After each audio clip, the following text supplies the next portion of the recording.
একটা হাদিস আপনাদেরকে বলি যে জোহর থেকে আসর, আসর থেকে মাগরিব, মাগরিব থেকে এশা, এশা থেকে ফজর, 5 ওয়াক্ত নামাজগুলো পড়লাম। এই নামাজগুলোর বিনিময়ে মাঝখানে সগীরা গুনাহগুলো আল্লাহ তাআলা মাফ করে দিবেন। সুবহানাল্লাহ। তওবা করলে কবিরা গুনাহগুলো মাফ।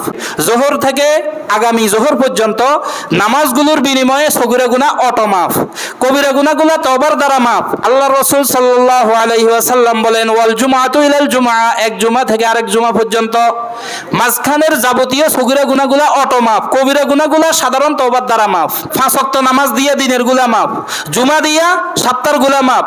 ওয়া রমাদানু ইলা রমাদান, এক রমজান থেকে নিয়ে আরেক রমজান পর্যন্ত, এক রমজান আদায় করেছি আবার সামনের বছরের রমজান আদায় করলাম। নামাজের দ্বারা দৈনিক গুনাহ মাফ, জুমার দ্বারা সাপ্তাহিক গুনাহ মাফ, রমজানের দ্বারা মাঝখানের পুরো বছরের গুনাহগুলো আল্লাহ তাআলা মাফ করে দিবেন। সুবহানাল্লাহ। এক রমজান পাইলাম, পিছনের এক বছরের গুনাহ মাফ।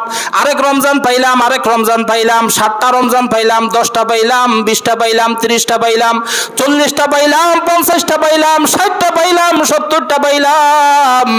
আমরা আশা করতে পারি এই রমজানগুলোর বিনিময়ে মাঝখানের অর্থাৎ সারা জীবনের গুনাহগুলোকে আল্লাহ তাআলা মাফ করে দিয়েছেন। সুবহানাল্লাহ। মাফ করবেন কে বলেন না? আল্লাহর কাছ থেকে কি আমরা কম আশা করব, কৃপণতা করব, কঞ্জুসি করব? না, বেশিটা আশা করব।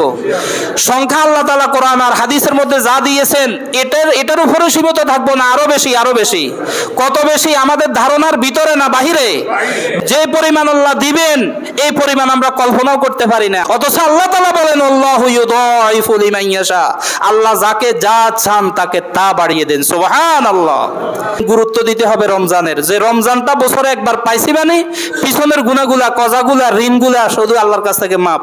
এই রমজান নাম দেওয়া হয়েছে এই জন্য যে রমজানের দ্বারা পিছনের গুনাহগুলাকে আল্লাহ তাআলা এভাবে মাফ করে দেন। সুবহানাল্লাহ। 60টা 70টা বছর রোজা পাইলাম কিন্তু আল্লাহর কাছ থেকে মাগফিরাত অর্জন করতে পারলাম না, এটার মতো ব্যর্থতা আর কিছু হতে পারে না।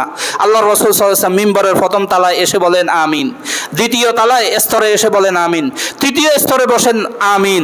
সাহাবায়ে কেরাম জিজ্ঞেস করলেন হঠাৎ করে এরকম আমিন কেন বললেন? বিশ্বনবী বলেন আমি যখন প্রথম মিম্বরে দাঁড়াইলাম জিবরিল আমিন আমাকে বলে যে ব্যক্তি রমজান পেয়েছে আল্লাহর কাছ থেকে মাগফিরাত পায় নাই সে যেন ধ্বংস হয়। ওই বদদুয়ার উপরে আমি আমিন বললাম। দ্বিতীয় স্তরে আমিন কেন বললাম? যে পিতা মাতাকে ময় মুরব্বীদেরকে বৃদ্ধ অবস্থা পেয়েছে কিন্তু তাদেরকে খেদমত করে দোয়া নিতে পারে নাই, তারা যেন ধ্বংস হয়, আমিন। আল্লাহ রাসূল বলেছেন আমিন, এটা যেন কবুল হয়। 3 নম্বর হচ্ছে যে আমি নবীর নাম নেওয়া হলো কিন্তু সে কৃপণতা করিয়া আমি নবীর প্রতি সাল্লাল্লাহু আলাইহি ওয়াসাল্লামের সংক্ষিপ্ত দুরূদটা পর্যন্ত পড়লো না, সে যেন ধ্বংস হয়, আমিন। আল্লাহ রাসূল বলেন আমিন।